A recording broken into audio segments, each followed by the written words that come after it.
അമ്മ ഞാൻ ശ്രമിക്കാണ്ടാണോ? എത്രങ്ങാനും ഇന്റർവ്യൂ അറ്റൻഡ് ചെയ്തിട്ടുണ്ട്, അറിയാവുന്നവരോടൊക്കെ പറഞ്ഞിട്ടുണ്ട്. ജോലി കിട്ടണ്ടേ? കിട്ടുന്നില്ലേ? അത് നിന്റെ പെടുപ്പേടാ. നിന്നേക്കാൾ മണ്ടനാണ് നിന്റെ അനിയൻ ചോട്ടു.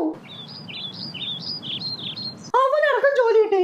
അവൻ നയിച്ചു കൊണ്ടുവന്നിട്ട് മെനങ്ങനെ ഇരുന്ന് തിന്നണ അവസ്ഥ ആയി പോയല്ലോ നിന്റെ. അത് കുഴപ്പമില്ല അമ്മ, ഞാനിതൊരു ചാരിറ്റി ആയിട്ടേ കാണുന്നുള്ളൂ. അയ്യോ, എനിക്ക് ഓഫീസിൽ പോവാനുള്ള സമയായി. എന്തൊരു കഷ്ടം നോക്കിയേ.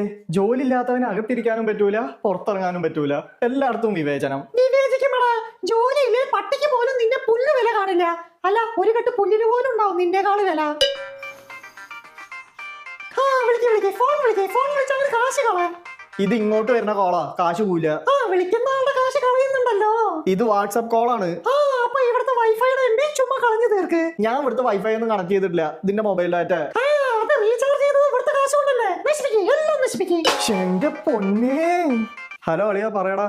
ഞാൻ അമ്മയായിട്ട് കുടുംബത്തിന്റെ സാമ്പത്തിക വ്യവസ്ഥയെ കുറിച്ചൊന്ന് ചർച്ച ചെയ്യായിരുന്നു. എന്താ കാര്യം? എടാ അളിയാ, നിന്റെ CV ഒന്ന് പെട്ടെന്ന് അയച്ചേ. എന്റെ കമ്പനിയിൽ ഒരു വേക്കൻസി വന്നിട്ടുണ്ട്, അർജന്റ് റിക്വയർമെന്റാ.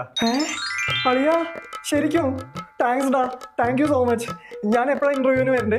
ഇന്റർവ്യൂ ഒന്നും വേണ്ടടാ, ഡയറക്റ്റ് ജോയിനിങ്ങാ. ഞാൻ സ്പെഷ്യലായിട്ട് റെക്കമെൻഡ് ചെയ്തിട്ടുണ്ട്.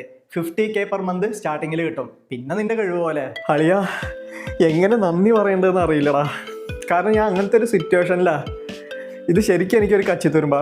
താങ്ക്സ് ഡാ, താങ്ക് യു സോ മച്ച്. അയ്യേ, നീ എന്തിനാണ് അങ്ങനെ ഫോർമലാവുന്നേ?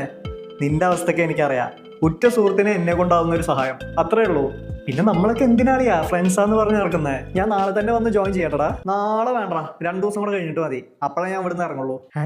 നീ റിസൈൻ ചെയ്യുവാണോ? എന്റെ വേക്കൻസിയിലാണല്ലോ നീ കേറുന്നേ. അളിയ എന്തിനാടാ? എനിക്ക് വേണ്ടിയാണോ നീ ജോലി ഉപേക്ഷിക്കുന്നത്? കോല, ഇവിടെ ഒടുക്കത്തെ പ്രഷറും സ്ട്രെസ്സാ, തലയൊക്കെ പെരുക്കാണ്. പോരാത്തതിന് ചീത്തവിളിയും തെറിയും വേറെ. സമാധാനം ഇല്ല അളിയാ. ഇനി ഞാൻ ഇവിടെ നിൽക്കുകയാണെ എനിക്ക് വല്ല മെന്റലോ ഇല്ലേ ഇവിടുത്തെ 8ാമത്തെ നിലയിൽ നിന്ന് ചാടി ആത്മഹത്യ ചെയ്യാൻ നിവർത്തിയുള്ളൂ. ഭയങ്കര കഷ്ടപ്പാടാടാ, എനിക്ക് മടുത്തു അളിയാ.